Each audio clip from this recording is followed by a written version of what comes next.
sudah semakin banyak keluar Tuhan, yang mungkin sudah banyak tidak takut Bapa dan tidak peduli mereka memakai masker apa tidak Tuhan, tapi kami percaya Tuhan, Engkau yang membuat orang-orang sekeliling kami ini Tuhan untuk terus saling mengingatkan bahwa betapa pentingnya Tuhan kami terus peduli terhadap masalah penyakit ini Bapa, COVID-19 ini Bapa.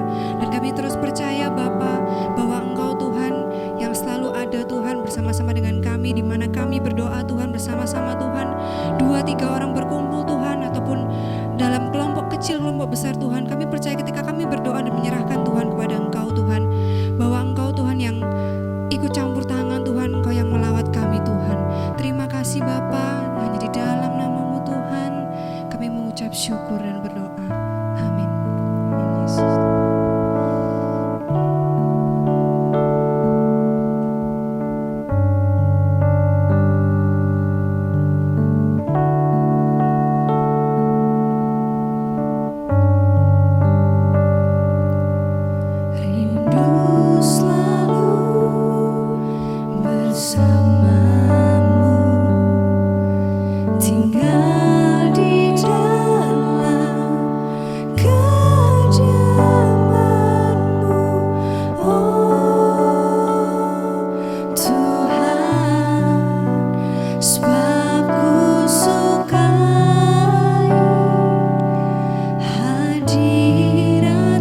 kasih baru bagi setiap kami.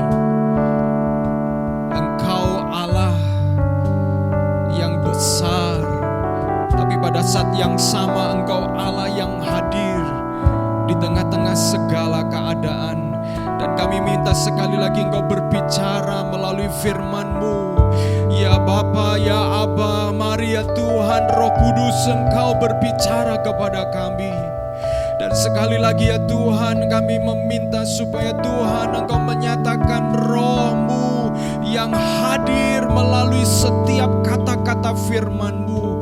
Berikan kuasa atas firman-Mu, sehingga firman-Mu adalah firman yang keluar dari mulut-Mu sendiri. Engkau urapi hamba-Mu untuk dapat menyampaikan isi hati-Mu. Ampuni hamba-Mu ya Tuhan, dan sucikan hamba-Mu, supaya Engkau firman-Mu itu yang melayakkan hamba-Mu untuk deliver, untuk menyampaikan kebenaran ini.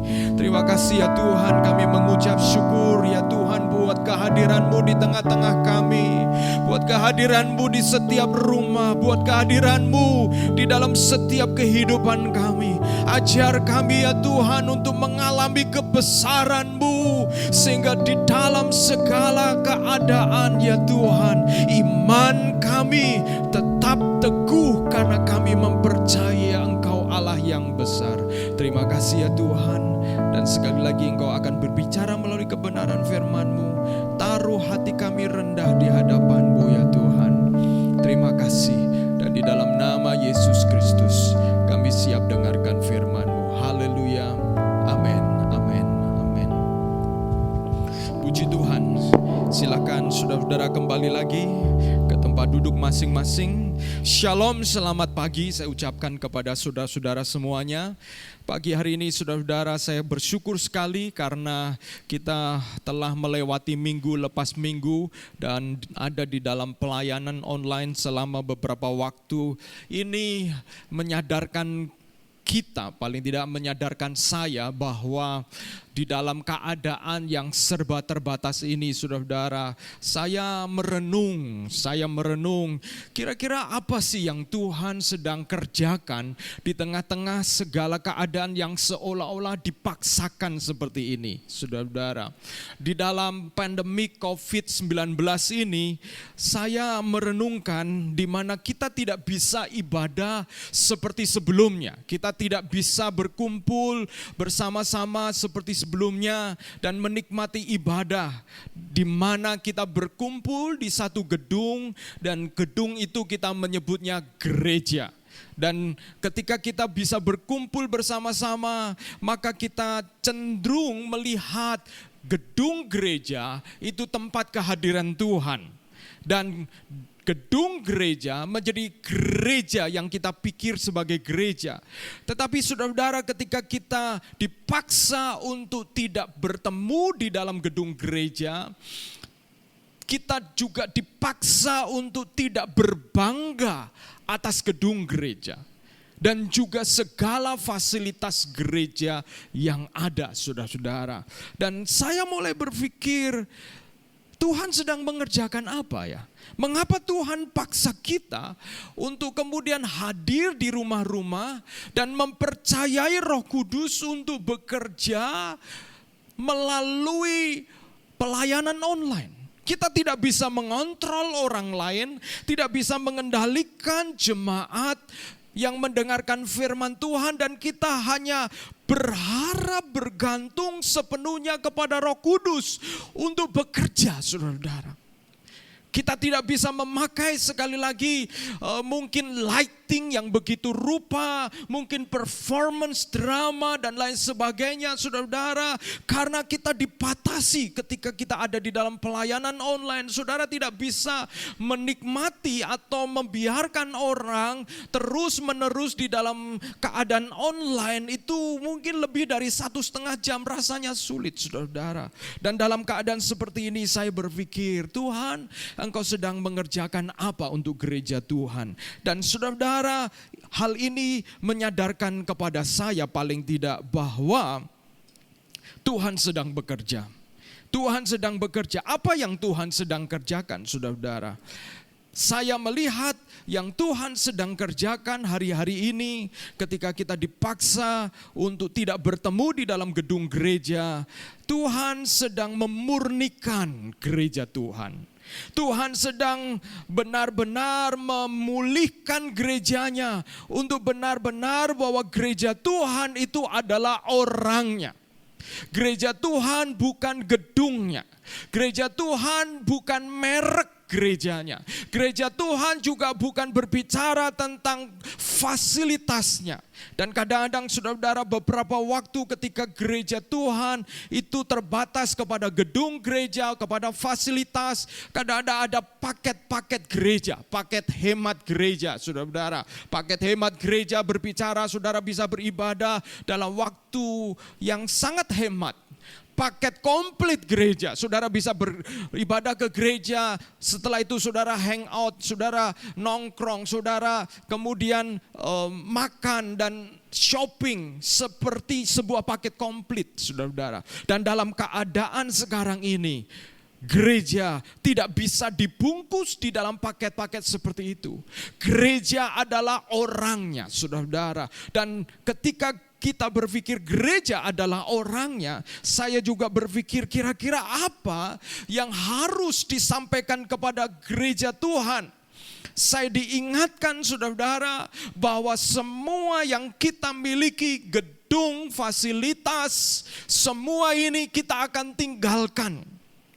Dan gereja Tuhan yang adalah orangnya, kita harus mempercantik diri untuk mempersiapkan mempelai pria yaitu Yesus Kristus datang kali yang kedua. Kita bukan bersolek, gereja Tuhan tidak bersolek untuk menarik dunia ini. Kita harus menjadi terang dan garam bagi dunia ini. Tetapi gereja tidak mempercantik diri supaya menarik dunia ini.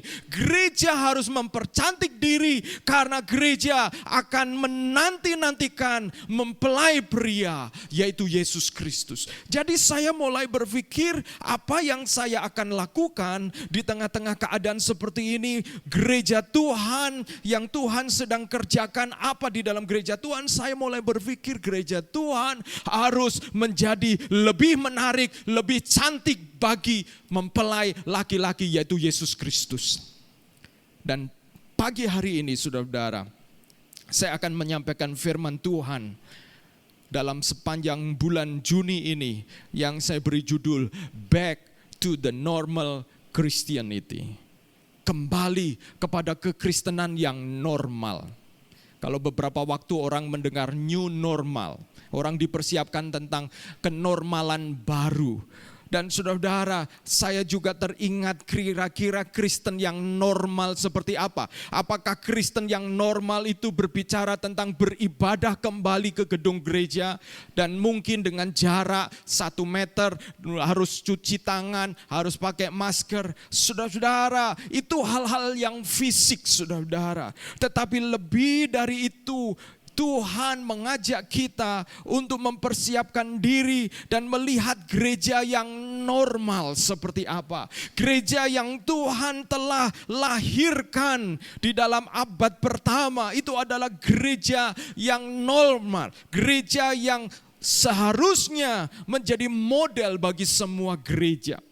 Dan pagi hari ini di dalam seri yang pertama berbicara kembali kepada kekristenan yang normal, back to the normal Christianity. Saya berbicara tentang hidup oleh anugerah. Live by saving grace, hidup oleh anugerah keselamatan. Dan berbicara tentang hidup oleh anugerah keselamatan, saya mau tanya kepada saudara-saudara untuk memastikan bahwa saudara bisa menjawab dengan yakin. Apakah saudara yakin bahwa saudara sudah diselamatkan? Kalau saudara yakin sudah diselamatkan, keyakinan saudara itu karena apa? Apakah karena engkau pernah mengatakan di satu KKR, engkau mengatakan Tuhan Yesus sebagai Tuhan dan Juru Selamat, sehingga engkau yakin bahwa engkau telah diselamatkan? Oke. Apakah karena engkau mengatakan saya yakin telah diselamatkan karena saya sampai hari ini tetap orang Kristen? Oke.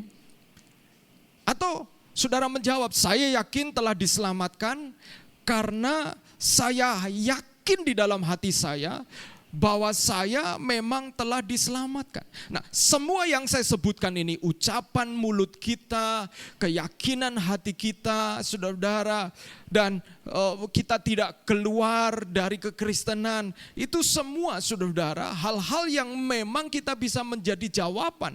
Tetapi pertanyaannya, apa yang menjadi standar firman Tuhan yang meyakinkan saya dan saudara-saudara bahwa kita telah diselamatkan, saudara-saudara. Keselamatan bukan hanya soal ucapan bibir kita. Keselamatan berbicara tentang apa yang kita alami di dalam keselamatan itu kita tunjukkan di dalam kehidupan kita. Saudara, saya mau membaca di dalam Kisah Para Rasul pasal 4 ayat 32 sampai 37. Kisah Para Rasul 4 ayat 32 sampai 37.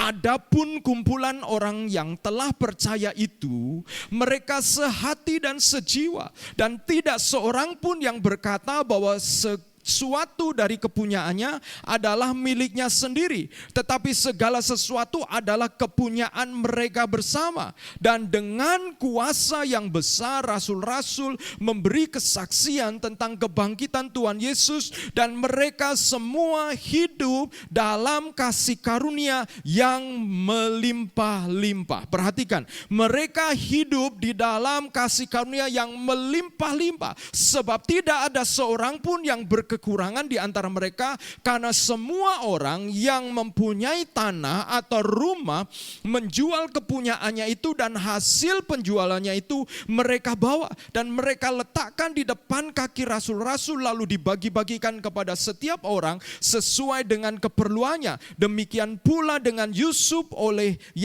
rasul-rasul disebut Barnabas, artinya anak penghiburan, seorang Lewi dari Siprus. Ia menjual ladang miliknya lalu membawa uangnya itu dan meletakkannya di depan kaki rasul-rasul. Saudara-saudara, jemaat mula-mula mereka hidup dengan kasih karunia yang melimpah-limpah.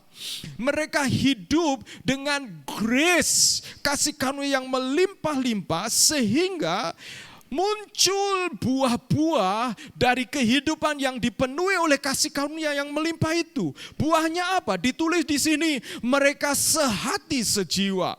Lalu dikatakan mereka seorang pun, mereka berkata bahwa sesuatu dari kepunyaannya itu bukan milik mereka sendiri, tetapi segala sesuatu adalah kepunyaan mereka bersama.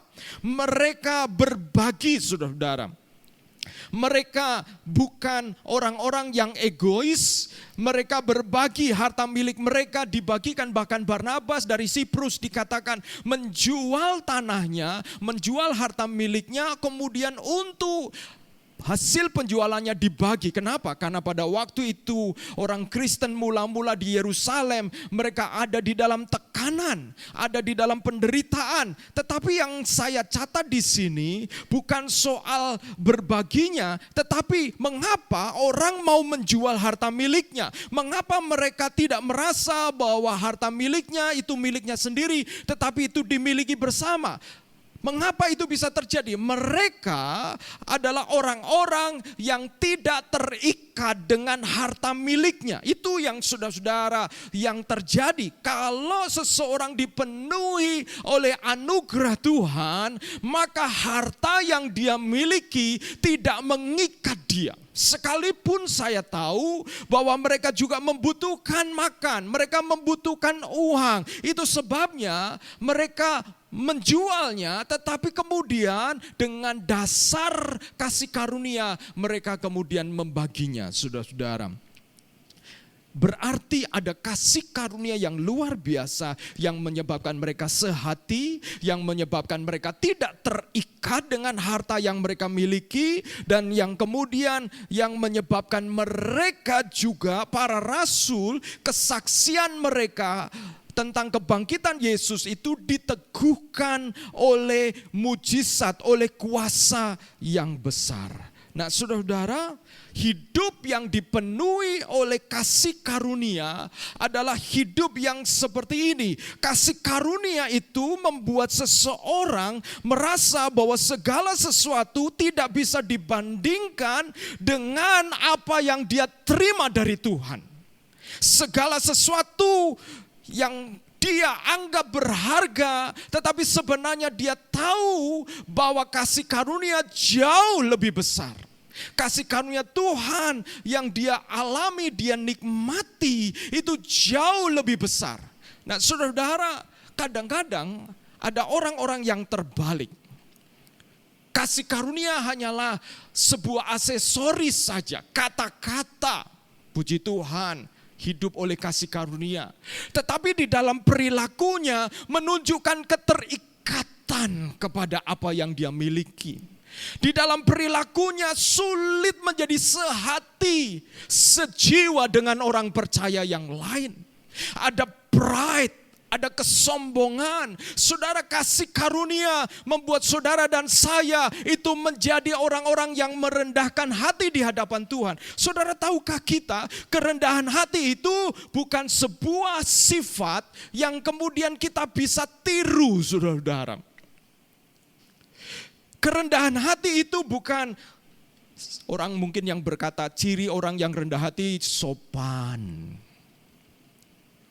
Ciri orang yang rendah hati itu ya, kalau ketemu orang tersenyum dan mengatakan selamat sore, selamat pagi, suaranya teduh, tuh suaranya empuk begitu. Orang yang rendah hati kalau berjalan di depan orang lain itu begitu sopan, nyuwun sewu begitu, saudara-saudara, permisi, saudara-saudara. Saudara, mungkin kita bisa membuat ciri-ciri orang rendah hati, tetapi rendah hati itu bicara tentang posisi hatimu, bukan penampilan luarnya. Penampilan luarnya itu akan menjadi ekspresi dari kerendahan hati, tetapi kerendahan hati itu bicara tentang posisi hati kita. Dan posisi hati kita yang mengalami, yang merasakan, menyadari bahwa anugerah Tuhan itu begitu besar atas hidup kita, itu menyebabkan hati kita adalah hati yang merasa bahwa segala sesuatu yang dia ada, yang dia miliki, itu bukan berasal dari dirinya sendiri. Maka muncullah kerendahan hati.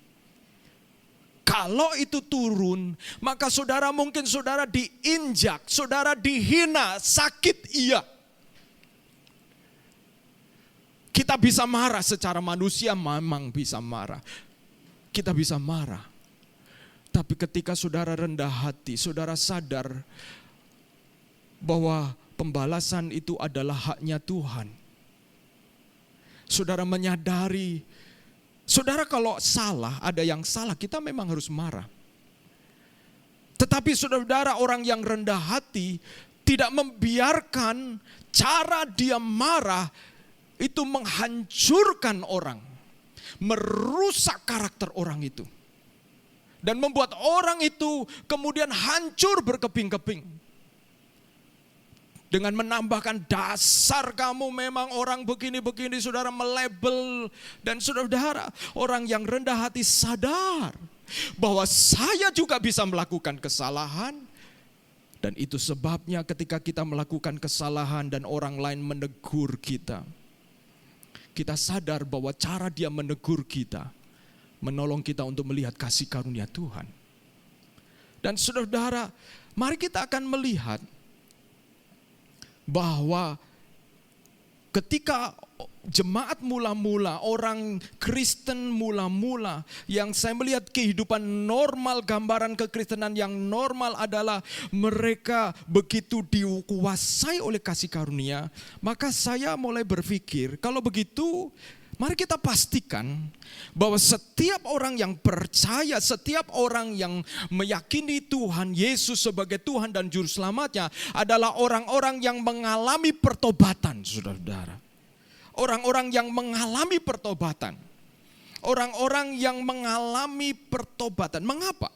Nah, saudara-saudara, hidup kekristenan diawali dengan hidup kekristenan dengan pertobatan, saudara-saudara. Pertanyaan saya, saudara-saudara, apakah saudara-saudara benar-benar menjadi orang percaya, menjadi orang Kristen itu diawali dengan pertobatan? Kapan saudara bertobat? Bagaimana saudara bertobat? Saudara-saudara, di dalam Markus pasal 1 ayat 14 dikatakan, sesudah Yohanes ditangkap, datanglah Yesus ke Galilea memberitakan Injil. Ayat 15, katanya waktunya telah genap, kerajaan Allah sudah dekat, bertobatlah dan percayalah kepada Injil.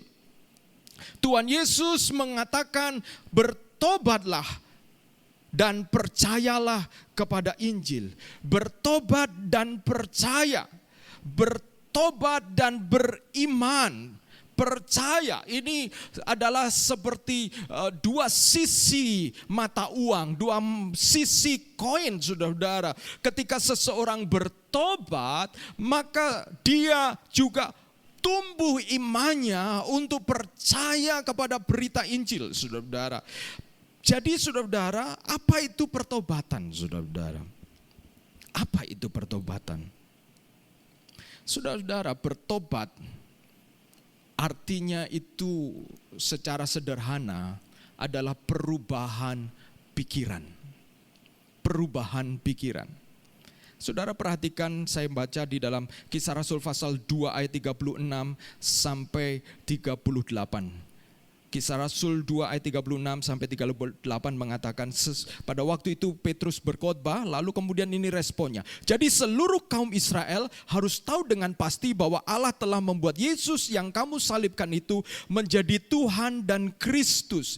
Ketika mereka mendengar hal itu, hati mereka sangat terharu. Lalu mereka bertanya kepada Petrus dan rasul-rasul yang lain, apakah yang harus kami perbuat, saudara-saudara? Jawab Petrus kepada mereka, bertobatlah dan hendaklah kamu masing-masing memberi dirimu dibaptis dalam nama Yesus Kristus untuk pengampunan dosa, maka kamu akan menerima karunia Roh Kudus. Bertobatlah, saudara-saudara. Ketika mereka terharu, ketika mereka mendengar khotbah Petrus, hati mereka disentuh, hati mereka terharu. Saudara-saudara, pertobatan kita seringkali diawali ketika saudara-saudara hatimu disentuh oleh anugerah, ada panggilan yang menyadarkan engkau untuk sekarang apa yang engkau harus lakukan. Untuk sekarang apa yang harus saya lakukan? Itu dialami oleh orang-orang ini. Mereka bertanya, what's next? Kadang-kadang Tuhan mengizinkan kita berada pada posisi yang terpojok. Lalu kita bertanya, sekarang apa yang harus saya lakukan? Kalau saudara pernah bertanya, sekarang apa yang harus saya lakukan? Dan saudara bertanya kepada Tuhan, itu adalah awal saudara-saudara biasanya datang kepada Tuhan dan mengalami pertobatan. Pertobatan adalah perubahan pikiran. Saudara-saudara, perubahan pikiran, apakah begitu sederhana? Saudara, saya memberitahu di sini, yang hadir di sini, kalau saudara-saudara yang hadir di sini, coba kenapa saudara bisa duduk dengan tenang? Karena saudara berpikir, yang pertama, bahwa gedung ini aman. Yang kedua, saudara tidak berpikir ada kebakaran di sini. Saudara juga tidak berpikir teman saudara-saudara yang duduk terkena COVID-19. Coba kalau saudara berpikir, kenapa ya dia mulai batuk-batuk? Saudara terganggu pikiran saudara-saudara, lalu saudara karena pikiran kita, maka kita mulai merespon dan bereaksi berbeda, saudara-saudara.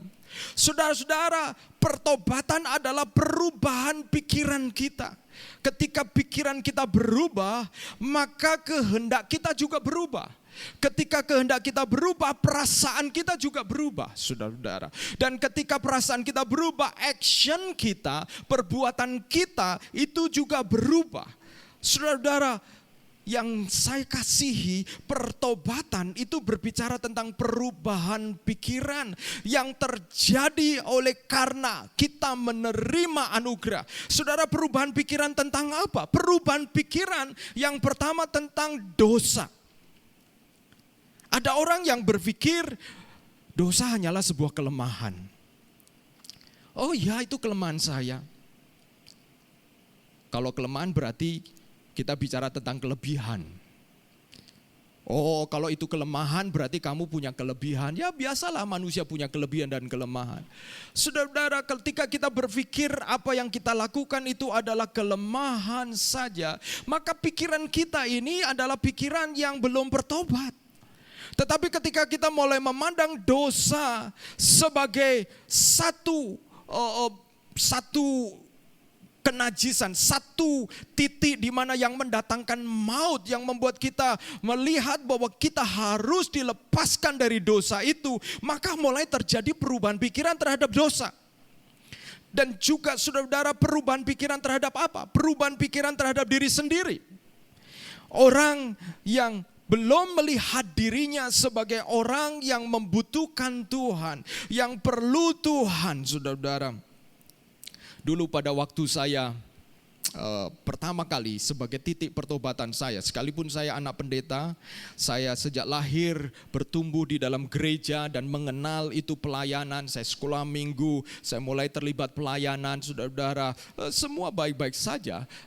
Tapi satu hal yang menjadi pertanyaan saya, kok saya tidak merasakan apa sih pertobatan? Kok saya juga tidak merasakan apa sih bedanya menjadi orang Kristen dan tidak menjadi orang Kristen? Bagaimana bisa tahu? Karena saya sejak kecil Kristen, ada di dalam gereja, bertumbuh di dalam gereja. Sampai satu kali saya merasakan bahwa hidup saya begitu lurus, hidup saya begitu baik, sampai saya berpikir kalau hidup saya begitu baik, mengapa saya harus menerima Yesus mati untuk saya? Yesus hanya mati untuk orang berdosa, tapi saya tidak terlalu berdosa. Saya merasa oke-oke saja. Perasaan itu timbul, saudara-saudara. Dan ketika perasaan itu timbul, saya tetap ada di dalam gereja, saya tetap melayani. Tetapi saya tidak bisa melihat bahwa saya begitu membutuhkan Tuhan, begitu rupa. Karena saya merasa bahwa I'm good enough, saya cukup baik. Sampai satu kali, saudara-saudara, ketika ada di dalam perjamuan kudus, saya menyadari saya sebagai orang yang sombong. Tiba-tiba ada satu kesadaran betapa sombongnya saya karena saya merasa saya orang baik. Saya orang baik dalam pengertian saya tidak nakal, saya orang baik dalam pengertian saya tidak mencuri, saya orang baik dalam pengertian saya tidak berkelahi seperti teman-teman yang lain. Tetapi pada saat yang sama saya sadar bahwa di dalam pikiran saya, di dalam hati saya, Yesus mengatakan apabila kamu memandang wanita dan kamu sudah mengingininya, kamu berdosa. Wow! Siapa yang kemudian bisa mengatakan saya tidak berdosa? Dan bukan itu saja, dari situ saya mulai melihat perasaan bahwa saya adalah orang yang baik, sehingga saya menjadi orang yang merasa lebih baik dari orang lain, lebih suci dari orang lain. Itu adalah kesombongan yang kemudian tidak bisa saya lihat kecuali pada waktu saya di dalam perjamuan kudus itu. Saya ingat waktu itu kami menyanyi satu pujian, dan ketika saya menyanyikan pujian itu, saya melihat di dalam pandangan saya, di dalam pikiran saya, Yesus memandang mata saya, dan dia mengatakan begini, aku mengasihimu, aku mengasihimu. Satu kalimat yang singkat, tapi tiba-tiba membuat saya menangis. Mengapa?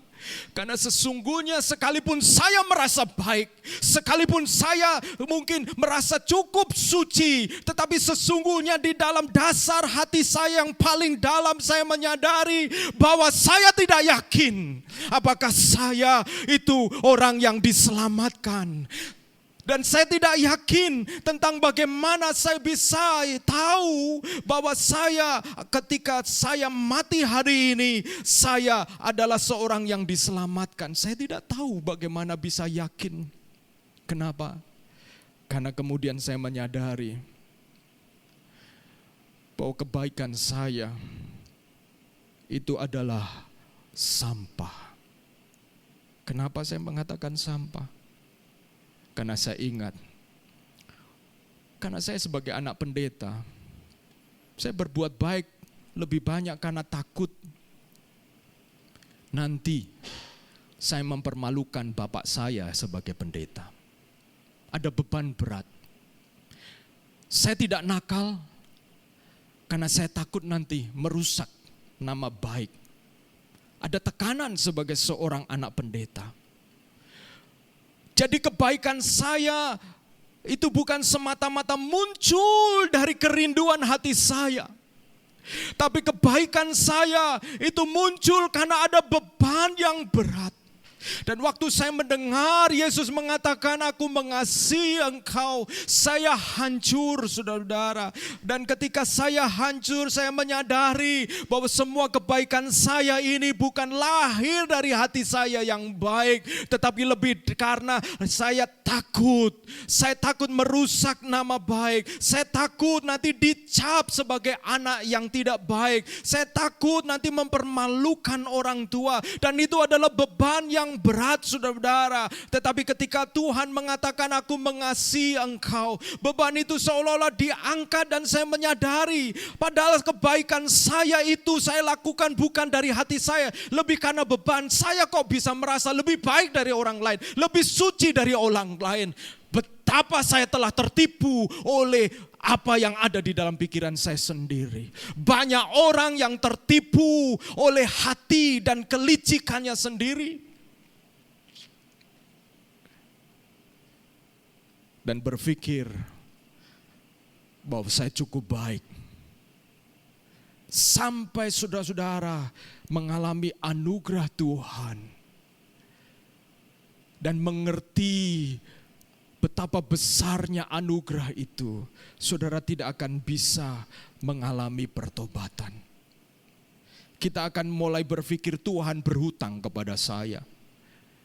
Setiap apa yang kita lakukan kita berhitung dengan Tuhan. Apa yang Tuhan balas kepada saya? Orang-orang Kristen yang marah kepada Tuhan memang bisa terjadi oleh karena kepahitan. Bisa terjadi oleh karena kekecewaan. Tapi ini mendorong saudara dan saya untuk sekali lagi menyadari bahwa anugerah Tuhan sekalipun kita marah kepada Dia. Sekalipun kita mengecewakan Dia. Tetapi Bapa di surga seperti Bapa anak yang bungsu itu tetap menunggu kita. Betapa besarnya anugerahnya bagi setiap kita, saudara-saudara. Itu sebabnya pastikan saudara mengalami pengalaman pertobatan dan kelahiran baru. Karena itu adalah awal dari kekristenan yang normal. Kekristenan yang melihat bahwa hidup ini adalah karena anugerah Tuhan. Saya mau tutup saudara-saudara dengan satu kisah yang selalu memberkati saya dari seorang yang bernama John Newton. Berapa waktu yang lalu saya menonton filmnya, menonton film John Newton ini, yang dia menciptakan lagu Amazing Grace. John Newton adalah seorang yang begitu berambisi untuk mengumpulkan uang, sampai kemudian dia menerima tawaran untuk memperdagangkan budak. Dia menjadi kapten kapal yang mengambil budak-budak dari Afrika dan kemudian menjualnya ke Inggris. Sampai satu kali saudara-saudara, John Newton ini berada di dalam badai yang besar dan di dalam keadaan ketakutan oleh karena ketidakpastian kalau dia mati itu bagaimana. Maka kemudian dia berseru kepada Tuhan, meminta pertolongan Tuhan. Sebelumnya dia sudah membaca satu buku yang ditulis oleh Thomas A. Kempis yang berjudul The Imitation of Christ. Imitasi, yaitu peniruan. Belajar untuk menjadi serupa dengan Kristus. Dia membaca buku itu. Tapi ketika dia berada pada posisi antara mati hidup karena badai besar, disitulah kemudian dia merendahkan hatinya dan dia berseru kepada Tuhan untuk diselamatkan. Padahal dia merasa bahwa dirinya adalah orang yang tidak layak diselamatkan. Kenapa? Karena dia menjual budak. Karena dia memperdagangkan sesama manusianya. Dan ketika dia pada akhirnya diselamatkan dari badai itu. Pada akhirnya dia menyerahkan diri menjadi hamba Tuhan, dan dia mengingat peristiwa ketika dia berseru kepada Tuhan dan mengarang sebuah lagu yang kemudian dikenal sebagai Amazing Grace. Amazing grace, how sweet the sound that saved a wretch like me. I once was lost, but now am found. Was blind, but now I see. Sangat besar anugerah-Mu, betapa merdu suara itu yang telah menyelamatkan orang celaka seperti aku. Aku dulu hilang, namun kini aku ditemukan. Dulu buta, tapi kini melihat. Saudara-saudara, Amazing Grace. Apakah saudara merasakan Amazing Grace? Menyadari Amazing Grace? Kalau saudara mengalami itu, saudara akan menjadi orang percaya yang sadar, yang mudah diatur, yang sadar tidak jual mahal kepada Tuhan. Sebab anugerahnya terlalu besar. Sebelum kita menyanyikan satu pujian, besar anugerah-Mu, saya bertanya kepada saudara-saudara, apakah engkau memiliki pengalaman pertobatan dan kelahiran baru? Yesus berkata di dalam Yohanes pasal 3, dia mengatakan, engkau tidak bisa melihat kerajaan surga kalau engkau tidak dilahirkan kembali. Dia berkata itu kepada Nikodemus, seorang tokoh agama, seorang yang dikenal sebagai orang yang saleh mungkin.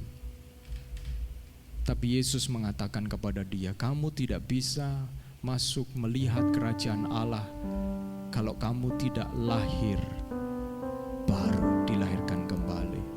Saya mau memastikan jemaat SAF, apakah engkau mengalami pengalaman pertobatan? Kapan engkau mengalami pertobatan? Pengalaman di mana engkau merasa anugerah Tuhan itu begitu besar. Dan pengalaman di mana engkau merasa bahwa hidupmu hilang tanpa anugerah itu. Melihat dosa, betapa luar biasanya. Dan kadang-kadang kita tidak bisa dan tidak sanggup melepaskan dari dosa itu. Tapi oleh karena iman, kita kemudian mempercayai bahwa kita bisa dilepaskan oleh Allah. Demikian juga saudara-saudara, bagi setiap saudara-saudara yang mungkin mendengar firman Tuhan, yang mendengar firman Tuhan ini, saudara bukan orang Kristen. Saya juga mau menantang saudara. Apakah engkau sedang mencari-cari jawaban atas hidupmu? Apakah engkau sedang merasa engkau seperti terhilang? You are lost. Engkau merasa ada kekosongan di dalam hidupmu. Dan setiap kali engkau berusaha memenuhi kekosongan itu dengan melakukan banyak hal, tetapi ketika hal-hal itu telah selesai engkau lakukan, engkau kembali kosong. Itu hanya menyadarkan kepadamu bahwa engkau terhilang, saudaraku. Engkau terhilang.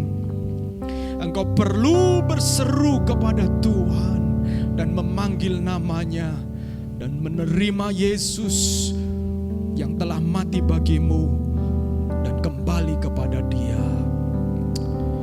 Mari kita nyanyikan pujian ini. Haleluya, haleluya. Ku ada sebagai mana ku ada, berdiri menghadap tatamu Bapa.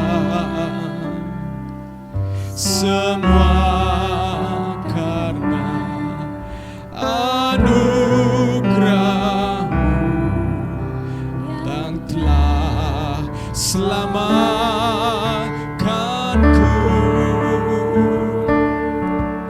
Ku hidup dalam segala kelimpahan, ku layak untuk melayani Tuhan. Semua karena anugerah-Mu tercurah bagiku. Besar anugerah-Mu, melimpah kasih-Mu. Semakin hari semakin bertambah, besar anugerah-Mu, besar anugerah-Mu, besar anugerah-Mu, amin. Melimpah kasih-Mu, semakin hari semakin bertambah, besar anugerah-Mu. Saudaraku yang saya kasihi, pertobatan akan muncul di dalam hidupmu. Pertobatan yang sejati itu akan membuat orang tersebut berubah kehendaknya, pikirannya, perasaannya, dan perilakunya.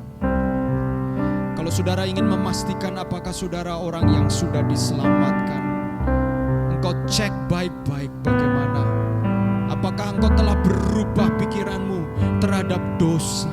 Apakah engkau telah berubah pikiranmu terhadap Tuhan, di mana engkau melihat Tuhan sebagai Bapa yang baik, Bapa yang menerimamu apa adanya.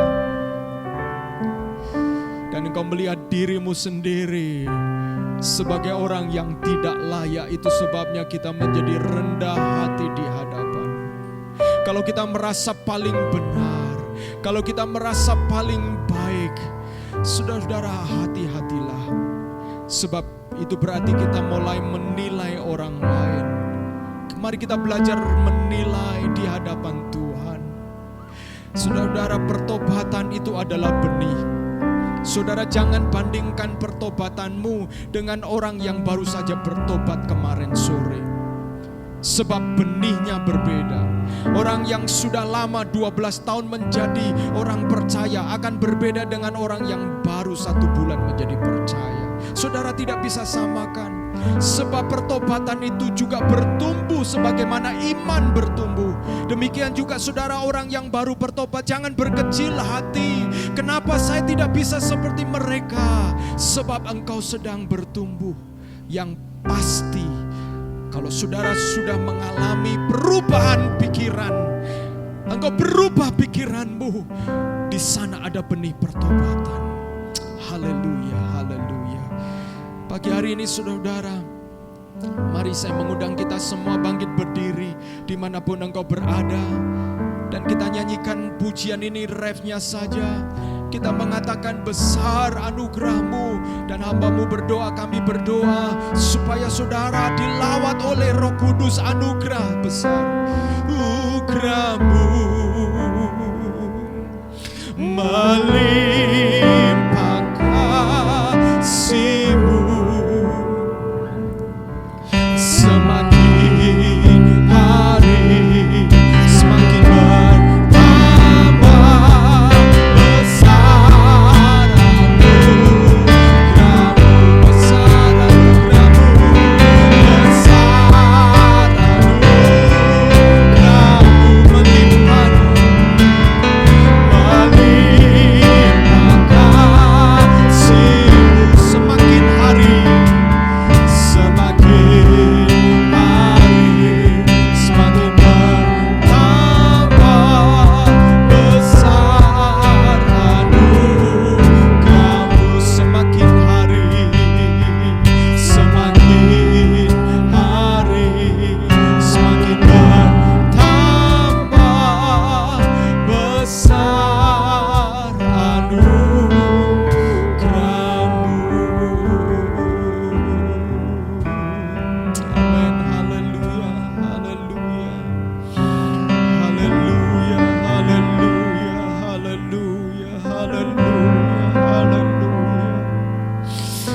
haleluya.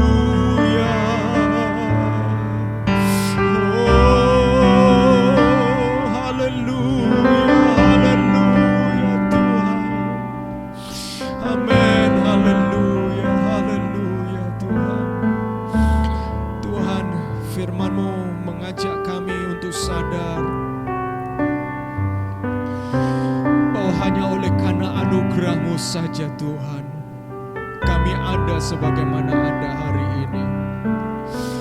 Tuhan, Engkau menolong setiap kami Tuhan, agar kami benar-benar mengalami pengalaman pertobatan, perubahan pikiran itu. Mungkin ada di antara kami yang pernah mengalami pertobatan, ada perubahan pikiran, memandang dosa, memandang diri sendiri, dan merindukan, membutuhkan Tuhan. Tapi telah undur ya Tuhan, dan mulai melihat dan menyadari seolah-olah Tuhan itu jauh, dan seolah dosa itu bukan apa-apa. Dosa adalah sesuatu yang bisa kami seolah-olah maklumi begitu saja.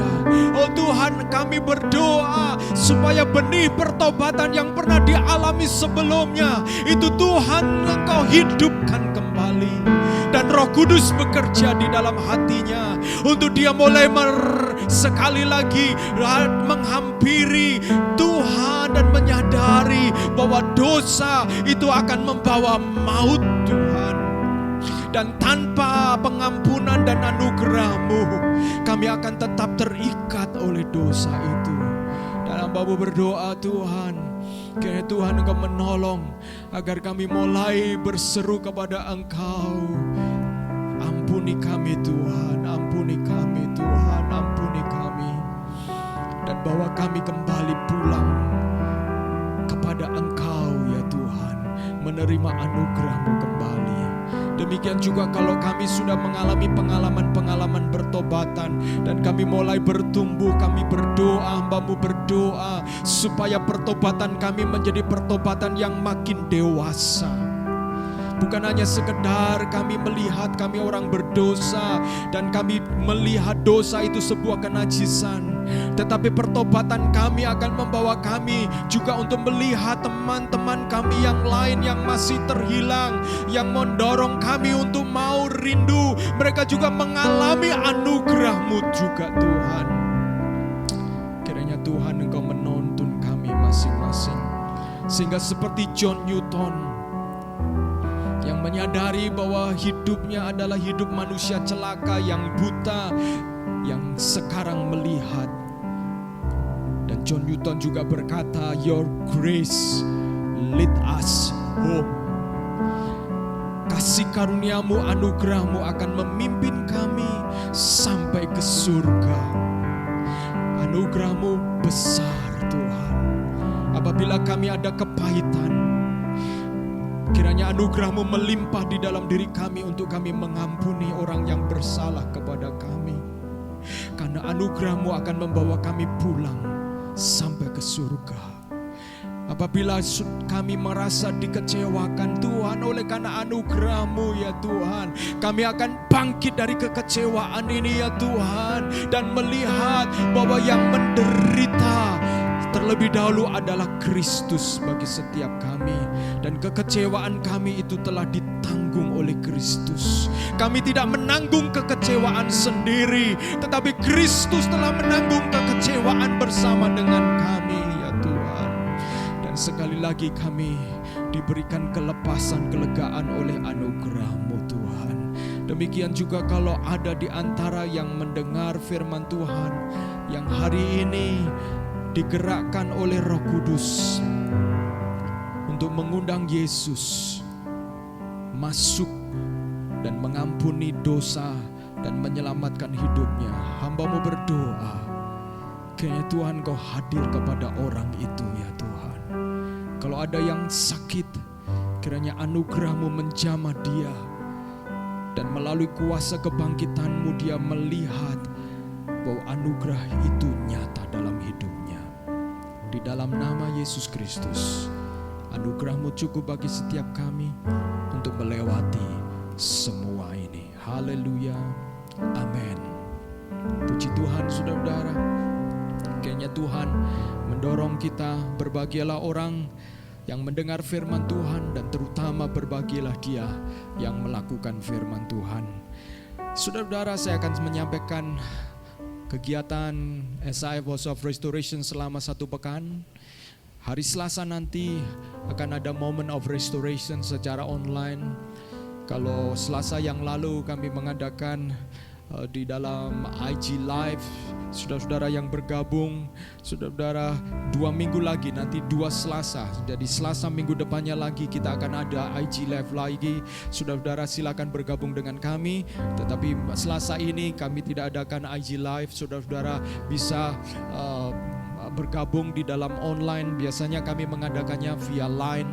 Dan hari Kamis akan ada komunitas tumbuh bersama. Bagi saudara-saudara yang sudah lama tidak berkomunitas, saudara-saudara, kalau saudara yakin bahwa hidupmu adalah hidup yang dipenuhi oleh anugerah, engkau akan sadar bahwa saudara perlu orang lain untuk bertumbuh di dalam Tuhan. Karena hanya anugerah yang saling memberi dan menerima, anugerah itu akan dilipat gandakan. Saudara-saudara, saudara akan merasa kebaikan orang lain, saudara akan merasa perhatian orang lain. Demikian juga ketika saudara memberikan perhatian, memberikan dukungan, motivasi, saudara memberi anugerah itu kepada orang lain. Dan oleh karenanya saudara akan bertumbuh ketika belajar memberi dan menerima di dalam anugerah Tuhan. Jadi bergabunglah di dalam komunitas tumbuh bersama secara online nanti di dalam hari Kamis, yang ada di Barat 1, Barat 2, Barat 3, dan KTP Timur. Demikian juga saudara-saudara, saya mengucapkan terima kasih buat saudara yang sudah berkomitmen melayani selama ini di dalam pelayanan online. Tuhan memberkati saudara-saudara. Demikian juga saudara yang memberikan persembahan persepuluhan secara online dengan transfer. Tuhan juga memberkati saudara-saudara, dan saudara bisa mengirimkannya, mentransfernya di rekening di bawah ini. Dan Tuhan memberkati kita semuanya. Kiranya Tuhan menolong kita untuk dapat melewati masa-masa ini. Dan sekalipun masa-masa ini masa yang tidak mudah, tetapi kita semakin bergantung kepada anugerah Tuhan. Mari kita datang kepada Tuhan mengakhiri ibadah kita. Kalau saudara-saudara berada di rumah, berikan tos kiri kanan. Kalau di rumah sendiri boleh ya, tetapi karena social distancing kita mungkin hanya memberikan salam sopan saja. Tetapi saudara-saudara, mari kita penuhi dengan sukacita, karena anugerahnya cukup bagi kita semua. Amin saudara-saudara. Mari kita akan berdoa mengakhiri ibadah kita pagi hari ini. Saya mengundang sekali lagi tetap bangkit berdiri, kita akan berdoa bersama-sama. Haleluya, haleluya. Kalau ada di antara saudara-saudara yang mendengarkan firman Tuhan hari ini sedang mengalami sakit, saya mengundang engkau menghampiri Tuhan dan meminta anugerahnya. Anugerah Tuhan cukup bagimu.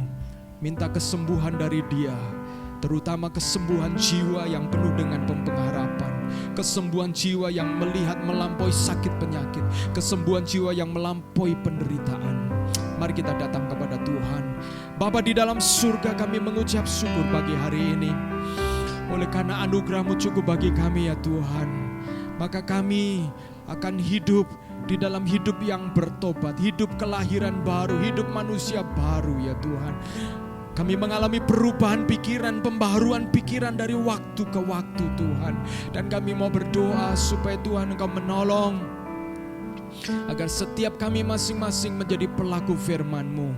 Kami mau berdoa ya Tuhan, apabila ada yang sakit, mari ya Tuhan Engkau datang menghampiri dan menjamah.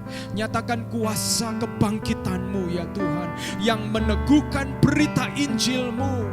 Apabila ada di antara kami yang sakit, yang belum benar-benar percaya kepada Yesus, kiranya melalui sakit penyakit yang kami alami, kami boleh dibawa untuk melihat Yesus sebagai pengharapan kuasa kebangkitan kami. Sekalipun mungkin kami belum disembuhkan, tetapi jiwa kami telah mengalami kesembuhan, kemenangan atas dosa. Dan kami juga berdoa ya Tuhan, Engkau memberkati setiap kami masing-masing yang sudah beribadah pagi hari ini. Dan kiranya Tuhan, apa yang kami lakukan itu menyenangkan hati Tuhan dan tidak sia-sia Tuhan.